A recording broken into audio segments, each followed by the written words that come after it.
Hoje vamos analisar a fundo um novo e importante estudo que veio da Finlândia. Ele está trazendo uma nova perspectiva sobre a ligação entre disforia de gênero e transtornos de personalidade.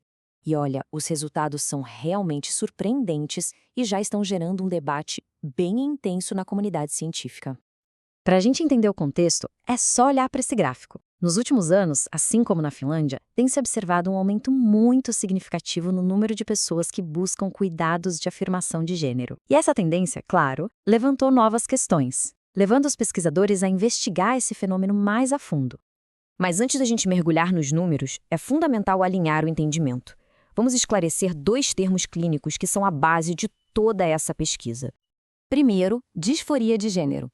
É importante entender que, pelas classificações clínicas, o foco aqui não é a identidade de gênero em si, mas sim o sofrimento psicológico, aquele que é clinicamente relevante, que pode aparecer quando o sexo atribuído a alguém no nascimento não corresponde à forma como essa pessoa se identifica. E o segundo termo é transtorno de personalidade.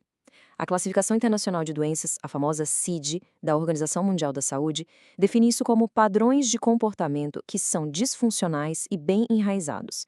Geralmente, eles começam a se manifestar cedo na vida e acabam causando um sofrimento considerável, seja para a própria pessoa ou para quem está ao redor.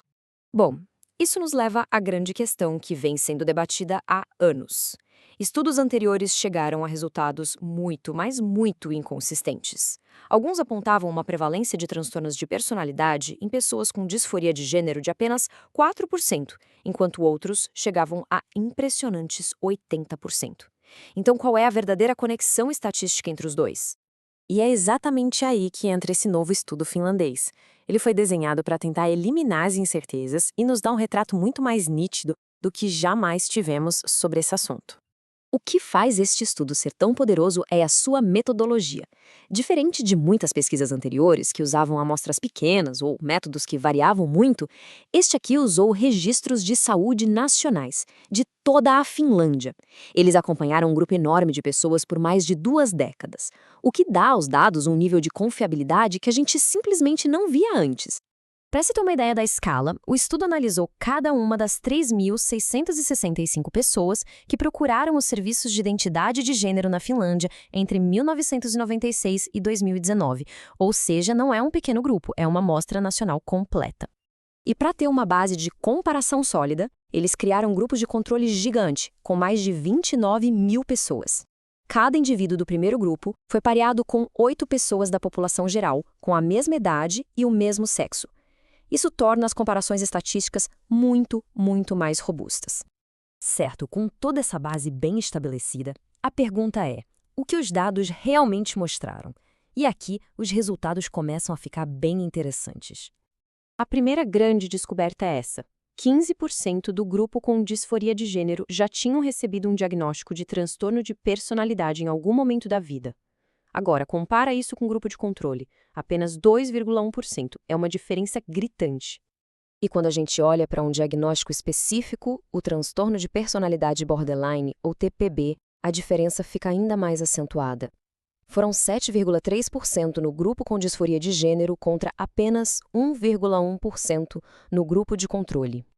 E este ponto aqui é crucial e tem a ver com o tempo. Para a grande maioria das pessoas no grupo com disforia de gênero que também tinham um diagnóstico de transtorno de personalidade, quase 63% delas, esse diagnóstico foi feito antes mesmo da primeira visita a uma clínica de identidade de gênero. Mas a análise não parou por aí.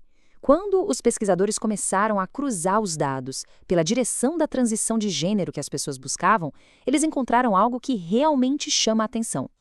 A comparação mais dramática de todas apareceu quando os pesquisadores focaram nas pessoas designadas como mulheres, no nascimento, que buscavam uma transição para o masculino e as compararam com os homens do grupo de controle. E se preparem para este número. Depois de ajustar para fatores como idade e o ano do diagnóstico, o risco de ter um diagnóstico de transtorno de personalidade borderline foi 37,5 vezes maior para indivíduos que buscavam uma transição para o masculino, em comparação com os homens do grupo de controle. De longe, essa foi a maior disparidade encontrada em todo o estudo. Ok, esses números mostram uma correlação fortíssima. Mas a grande pergunta que fica é: por que essa associação existe? O estudo por si só não consegue responder isso, mas ele aponta para algumas hipóteses que outros pesquisadores vêm discutindo. Os próprios autores do estudo, aliás, são muito claros quanto a isso. Essa citação, que vem direto da conclusão do artigo, ressalta que, embora eles tenham identificado uma ligação estatística muito forte, a causa por trás disso ainda é desconhecida e precisa de muito mais pesquisa. A literatura científica sugere algumas teorias e é bom lembrar que são hipóteses, não conclusões deste estudo, certo? Uma delas é que pessoas que buscam cuidados de gênero simplesmente passam por mais avaliações psiquiátricas, o que aumenta a chance de um diagnóstico. Outras possibilidades incluem um viés por parte do clínico, ou até mesmo o fato de que o estresse de pertencer a uma minoria pode gerar sintomas que se parecem com os de TPB. Então, vamos dar um passo atrás e olhar para o quadro geral. O que essa pesquisa realmente significa e quais são os próximos passos a partir daqui?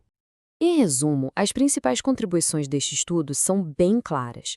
Primeiro, ele confirmou de forma muito sólida uma ligação estatística usando uma amostra gigante e confiável.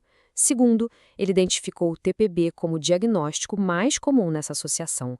Terceiro, apontou para uma disparidade enorme em um subgrupo específico. E talvez o mais importante, deixou claro que a grande questão do porquê continua em aberto.